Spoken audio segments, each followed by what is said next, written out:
Rock-a-bye, baby, on the treetop. When the wind blows, the cradle will rock. Araw-araw na lang, wala ka nang ginawa kundi bumili ng gamit ng bata, laruan ng bata, na para bang meron ka ng anak na inuuwian. Pero wala naman.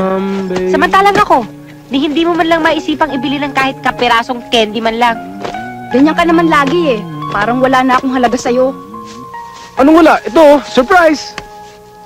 Oh, manggang hilaw. Manggang hilaw. Natural. Paano napapansin ko? Parating mainitin ang ulo mo. At bugnutin ka. Di ano pa ibig sabihin nun? Di naglilihi ka, di ba? Oh. Alam mo ba kung saan ako nagpunta para lang makakuha ng mangga mo? Ang hirap-hirap pa humanap ng mangga ngayon. Paano, iniisip ko lang ang kalagayan mo. Alam mo, para sa'yo talaga ang mga ito. Ito talaga ang kailangan mo. Para dyan, naglilihi ka. Hindi ako naglilihi. Bahani, mag-relax ka lang. Masama sa'yo yung naiinis ka. Baka makunang ka. Hindi nga ako naglilihi. At hindi ako kailanman maaring maglihi. Hindi ako pwedeng mabuntis dahil baog ako.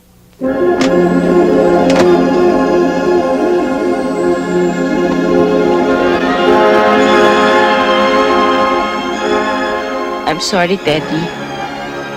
Pero yun ang totoo. Noon pa pinagtapat na sa akin ni Doc na kahit na kailan, hindi ako maaaring magkaroon ng anak. Inilihim ko yun sa'yo.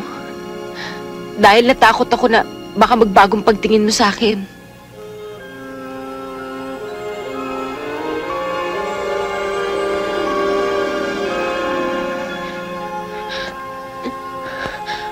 Pero okay lang yun, di ba, Teddy?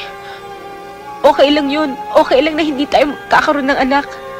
Liligaya pa rin tayo, di ba, Teddy? Ang importante lang naman, nagmamahalan tayo.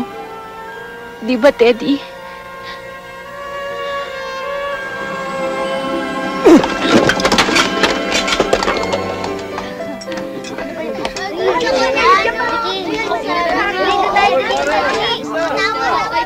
Sana lagi ganito tayo.